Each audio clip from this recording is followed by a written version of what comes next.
Is the RTX 4070 Ti a good graphics card for 1440p resolution gaming in 2024? This graphics card is one of the most criticized GPUs in the entire market because of the fact that you have to spend over $700 to get 12 gigs of VRAM. But how does the RTX 4070 Ti actually perform in 1440p resolution in the latest high demanding titles from 2024? We'll find out right now. By the way, down in the video description you will have links to the best models of the RTX 4070 Ti with the best pricing and availability in your region. My name is Valentino. That being said, let's start. The first thing that I must say is that I bought the RTX 4070 Ti myself back in January 2023. So I basically bought this graphics card on day one, which costed me about $1,000 because of the fact that the MSRP was higher than $700 and also because I live in Europe where prices are awful. So ignore the fact that I basically paid way more than I should have for this GPU. My point here is that I bought it basically from day one, so I've been using this graphics card daily for the past 2 years because it's actually inside of my personal PC that I also use for content creation and gaming at the same time. So with this video I am being as transparent as possible and you will see a real life situation. Now before putting this 4070 Ti into the test, my main goal with this video is to answer 3 questions. Is the RTX 4070 Ti fast in high demanding titles from 2024, or did it actually age like milk? Also, is having 12 gigs of VRAM on a graphics card for 1440p ultra settings as bad as people make it seem? And then the last question is, should you actually buy a 4070 Ti if you have around $700 to spend, or when does it make sense to buy, if it makes sense at all? With those 3 questions in mind, let's put this one into the test. The first game that I'm going to be testing is a very high demanding title in Black Myth Wukong. This game was released on late August 2024 and it is known for being one of the most high demanding games as of today. So the first setting that I'm testing is everything set to ultra with ray tracing ultra as well. I was averaging around 50 FPS, you can see in the top left corner. Also I have an i5 13600K processor, by the way. That's actually pretty good considering you have ray tracing enabled, and as I said before, everything set to ultra. And as you can see in this area of the map,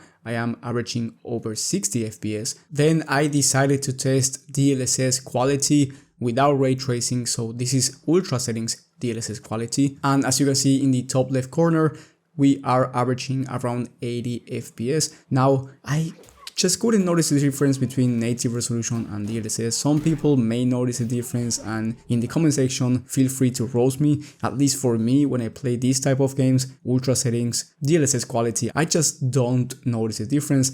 And that talks really well about this upscaling technology, because whether you like it or not, games are becoming really high demanding, and the fact that DLSS is working this well is actually a good thing. And then the last test was ultra settings, but this time with ray tracing enabled and frame generation enabled, which is going to give us more FPS. And as you can see in the top left corner, the FPS average was around 130 FPS. That's very smooth. I have a 144Hz 1440p monitor, so it looked way smoother. However, yes, this time I could notice a difference a bit. The image was a bit blurrier, but honestly it is completely playable, and if you want to play these high demanding titles with higher frame rates, then you need to turn on frame generation. But in my opinion, playing at around 70 to 80 FPS and a higher image quality is more important, at least for me. The second game that I'm going to be testing is Alan Wake 2, and even though this game was released back in late 2023, it is still one of the most high demanding titles that you can play today, and that's why I am testing this one. So the first test is everything set to ultra DLAA, so no upscaling technology, and the FPS average is around 60 FPS, well, at least close to 60. Very playable, to be honest, even on a 144Hz monitor. As I said before, when you are playing these type of games, 60 plus FPS is actually pretty good, at least for me. because it really feels responsive and smooth even though I have a higher refresh rate monitor. Now, if you want higher FPS and still achieve really good quality, then you need to try different settings, and this time I set the quality to high instead of ultra settings, and honestly it looked the same to me. As I said before, I can't notice the difference between ultra, high or DLSS on or off, and here the FPS average was around 70 plus FPS, which is a really good number considering this is Alan Wake 2 and looks amazing. By the way, this is without DLSS, this is native resolution, and as you can see, the VRAM is not using anywhere near 12 gigs. Right now it's using under 9 gigs of VRAM. You can see it in the top left corner. That's something I forgot to mention before, but I didn't have any VRAM issues while I was testing these high demanding games. Now, the last test I made was ultra settings, but this time with DLSS quality enabled, and the FPS average was over 80 plus FPS, and just like before, I couldn't notice the difference between high or ultra settings or DLSS quality. So you can test this by yourself, but trust me when I say with your human eyes, it is very hard to tell when playing the game whether you are playing on high, ultra, DLSS quality or native resolution. So in my opinion, playing with DLSS quality is going to give you the smoothest experience and it is going to look the same. So I think this is the best setting that you can use for this type of games, but of course, feel free to try different ones and see what works best for you. So after this test, I also tested the 4070 Ti in other high demanding titles. So if you want to see the FPS average for each game, you can pause the video, and also you have the FPS average total across all titles on top of the screen. As you can see, the first question is answered. So far, the 4070 Ti did not age like milk. And yes, you can play high demanding titles at 1440p resolution and get an amazing gaming performance and a very smooth gaming experience overall. Unless you want to play with ray tracing on ultra and you want to have everything maxed out with no DLSS,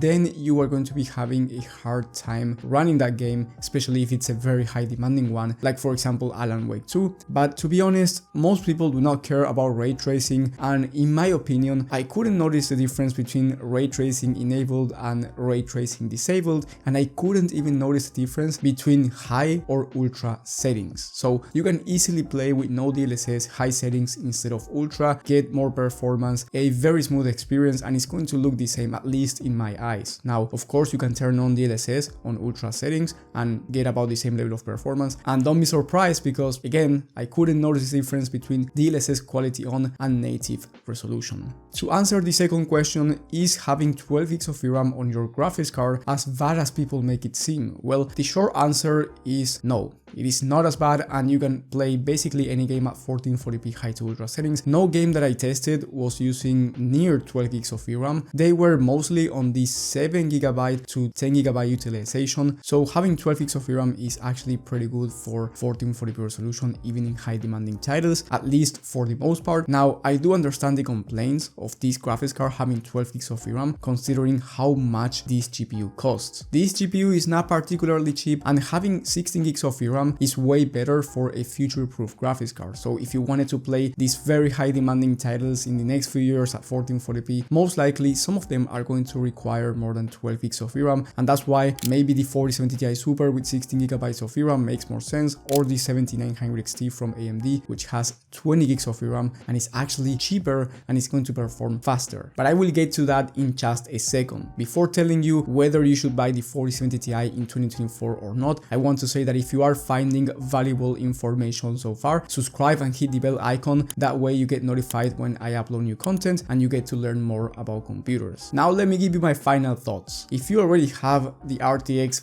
4070 Ti in your system like myself, then it doesn't make any sense to upgrade to a 4070 Ti Super or switch to AMD for the 7900 XT. I mean, this graphics card is still amazing when it comes to performance today. You can play any game that you want. It is very reliable and very fast for content creation as well. Now, as I said before, I've been using this one for almost 2 years now and I haven't had any issues, alongside the i5 13600K processor. processor. Now, if you are thinking of buying a 4070 Ti brand new, the fact that you have to spend $720 on this GPU makes me wanna throw up. Now, do not buy this GPU brand new for $720. Either save up more money and for around $70 to $80 more get the 4070 Ti Super, which has 16 gigs of VRAM and is going to last you for a longer time. It is also faster when it comes to performance. And then if you are not going to be using ray tracing, just go for AMD and go for the RX 7900 XT, which is going for around $650. So quite cheaper than the 4070 Ti, is faster, and as I said before, has 20 gigs of VRAM, so it's way more future-proof for 1440p resolution compared to the 4070 Ti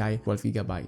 Also, you will have the links to the best RX 7900 XT graphics card and 4070 Ti Super models, so if you want the best price to performance brand for these GPUs, you can find them down below with the latest prices and availability in your region. And now let me answer another question, which is, does it make sense to buy a 4070 Ti at all in 2024? And I have to say yes. If you find a really good deal on the used market, let's say you can find a deal for around $500 to $600 for this GPU, then I think that is a really good deal considering that the 4070 Super is going for around the same price and is slightly slower. However, if it's over $600, I don't think it makes any sense, because as I said before, the RX 7900 XT is going for around $650 brand new. And then another valid reason to get this graphics card is if you are going to be getting a pre-built PC. Now, most pre-built gaming PCs with the RTX 4070 Ti Super cost at least $1,800. So if you can get a 4070 Ti pre-built PC for around $1,500 to $1,600, that's around $300 to $200 less, then it actually makes sense to buy a pre-built PC with the 4070 Ti. Just make sure that the CPU is not bottlenecking this graphics card, because then you are going to be experiencing stutters and FPS drops. So trust me, that is the last thing that you want inside of your PC. So if you're scared of bottlenecking your graphics card, whether it's a 4070 Ti or just any GPU in the entire market, then I highly recommend you watching my video on the best CPU and GPU combos for you to buy right now and achieve a smooth gaming performance with no stutters or FPS drops. You can find that video